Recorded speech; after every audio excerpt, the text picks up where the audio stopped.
Nafarroak koronavirusaren 456 kasu berri zenbatu ditu azken orduetan. Baitere 2 emakume hil dira 92 eta 97 urtekoak. Datorren ostegunetik urriak 22 foru erkidegoan sartzeko eta irteteko aukerak mugatzea erabaki du Nafarroko gobernuak. Murrizketa berriak 14 egunez aplikatuko dira, tartean tabernak eta kafetegiak eta jatetxeak ixtea barne, etxez etxea, janaria zerbitzatzeko eta ogia eta prentsa saltzeko izan ezik.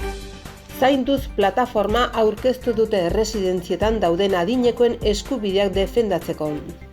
Tailerren ziklo batek erresilientzia adingaben eta hezkuntza komunitateen artean garatzeari buruzko prestakuntza eskainiko du. Iruñeko udalak aurreikusten du Alde Zaharreko eta Zabalguneko 16 eraikinek modu integralean birgaitzeko diru laguntzak jasoko dituztela, 978.000 euroz hornituak.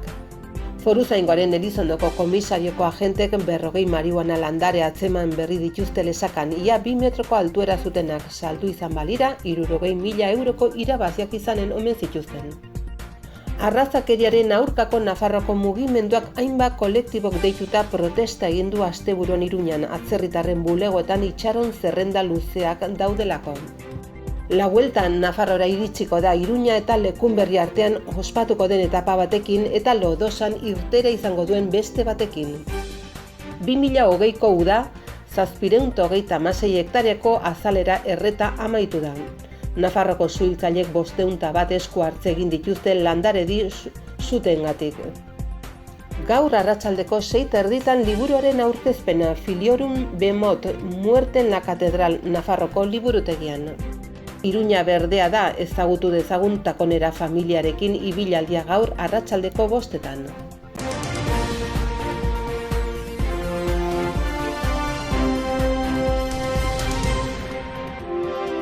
Koronavirusa kutsatutakoen kopuruak errekorra utzi du berriro Nafarroan azken orduetan 574 positibo eman ondoren, hau da 4.156 PCR eta antigenoen froga egin eta positiboen tasa 13,8 dago une honetan.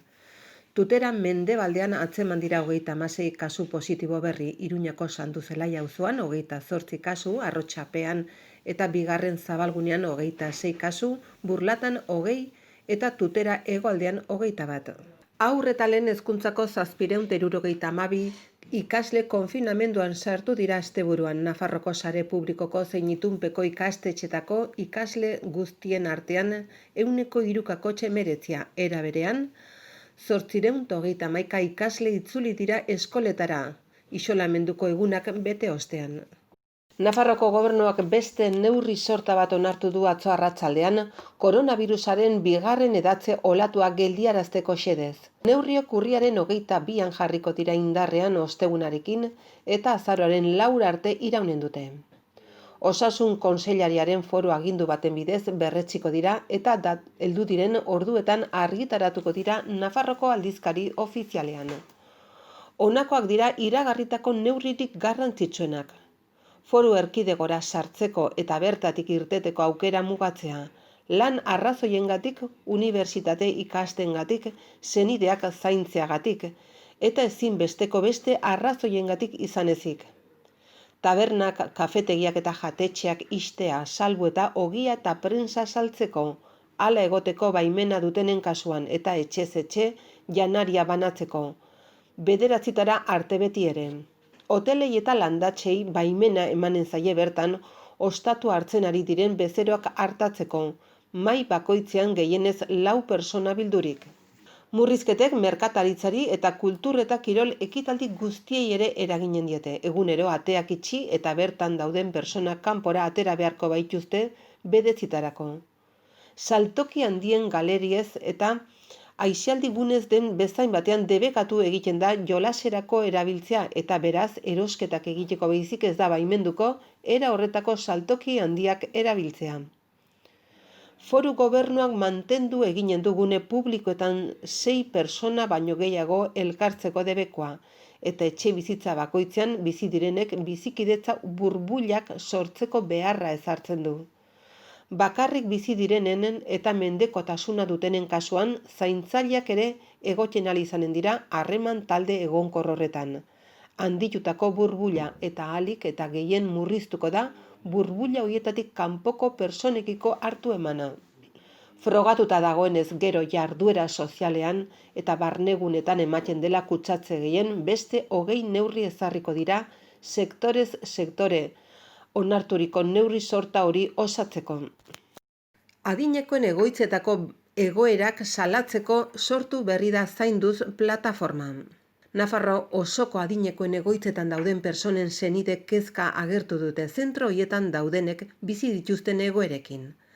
Aurretik ezarritako murrizketek, privatizazioek, langile faltak, lan baldintzen prekarizazioak eta ikuskapen faltak egoitzen zerbitzuen kalitatea hondatu dutela, baina koronavirusaren osasun krisiak hutsune horiek agerian utzi dituela nabarmendu dute. Irizpide ekonomikoak gailentzen direla eta informazio falta dagoela salatu dute, bai eta zentro pribatu eta kontzertatuen gaineko kontrolik ez dagoela ere. Eta horrek egoilarren osasunean eragina duela. Horren aintzinean kalitatezko eredu bat eskatu dute irizpide argiekin eta banakako arreta planekin. Parte hartze falta ere salatu dute egoitzen inguruan hartzen diren neurri eta protokoloen ebaluazioan parte hartu nahi dutela azpimarratu dute. Eta administrazioari exigitu diote erabakiak hartzeko orduan gizarte eragilekin harremanetan jar daitela. Zainduz plataforma berriki sortu dute eta Nafarro osoko egoitzetan daudenen 30 senide inguruko osatzen dute oraingoz, baina gehiago izan nahi dute antzeko egoeran daudenentzako erreferentzia bihurtzeko. Horretarako lehenbiziko urratsa batzar ireki bat izango da hilaren 27an arratsaldeko 6etan Kondestable jauregian.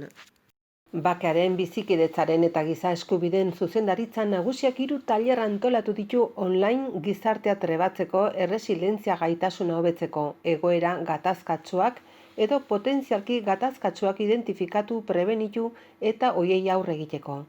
Ekintza honekin koronavirusaren pandemiak eragindako egoeraren aurrean, gizarte indartsu eta kohesionatu bat eraikitzeko erantzukizunaren maila individual edo sozialari buruzko iritzia zein informazio diskursoa sortzen lagundu nahi da. Erran bezala, saio hoiekin bakearen eta bizikidetzaren zuzendari nagusiak COVID-aren pandemiak eragindako egoeraren aurrean tresnak eskaini eta eskaintza osatu nahi du. Iruñeko udalak aurreikusten du Alde Zaharreko eta lehen eta bigarren zabalguneko 16 eraikinek diru laguntzak jasoko dituztela modu integralean birgaitzeko. Deialdia 978.000 euroz hornitua dago. 2020ko deialdiaren bidez, diruz lagundu nahi dira azken aldian amaitu diren birgaitze jarduketak eta osotara 16 eraikini eragiten dien.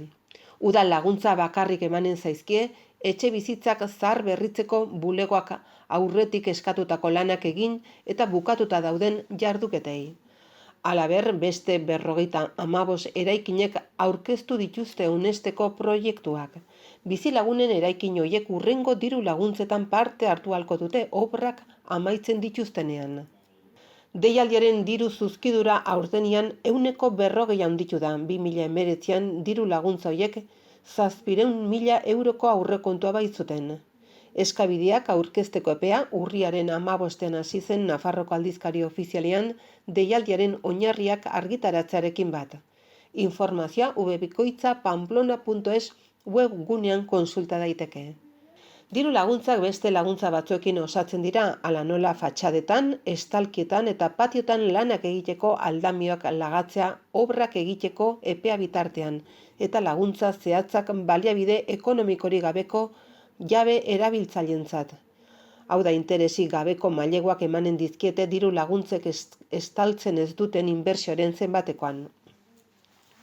Deialdiko 978.000 eurotatik 78.000 euro mailegu hoientzako izanen dira eta 900.000 euro obrentzako. Diruz lagunduko dira helburu hauek dituzten obrak.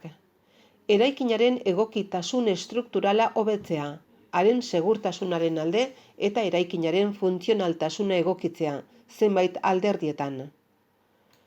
Hezetasuna, isolamendu termikoa edo ur, gas, elektrizitate, telefonia eta saneamendu sare orokorrak hobetzea. Baita fatxada, lerrokadura, estalki eta energia konsumoetan hobekuntzak egitekoak edo indarrean dagoen araudiari egokitzekoak ere. Ura, gasa, antena kolektiboak, suten kontrako babesa eta bar. Berariaz, diruz lagunduko dira honako helburuak dituzten jarduketak.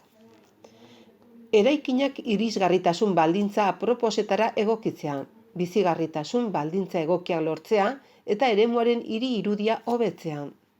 Herritarrek emandako abisuari esker Elizondoko foruzaingoen komisaldegiko agenteken 40 marihuana landare atzeman berri dituzte lesakan, ia 2 metroko altuera zutenak. Epe laburrean 120 marihuana landare atzeman dira bortzirietan. Merkatuan 60.000 euroko irabaziak emanen zituzten. Agentek moztu eta menditik erretiratu ondotik birrindu eta konpostatzeko bideratu dituzte. Arrazakeriaren aurkako Nafarroko mugimenduak hainbat kolektibok deituta protesta egin zuten asteburuan Iruñan, atzerritarren bulegoetan itxaron zerrenda luzeak daudelako eta itxaronaldi horrek pairatzen dutenen eguneroko bizitzan eragiten dituen ondoriengatik. Erregulatziak arinago arautzeko eta atzerritarren legea indargabetzeko eskatu dute.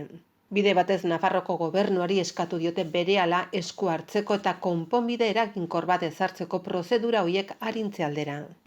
2020ko Espainiako La Vuelta txirrindularitza lasterketa asteazken eta ostegun honetan izango da Nafarroan 2 etapekin, lehenbizikoa Iruña eta Lekunberri artean izanen da eta bigarrenak Lodosako herrian izango du irteera eta Sorian amaituko da. Nafarroko gobernuak eta lasterketako antolatzaileek herritarrei ez mugitzeko eskatu diete eta lehiaketa telebistaz ikusteko deia luzatu die koronabirusak eragindako egoeraren ondorioz.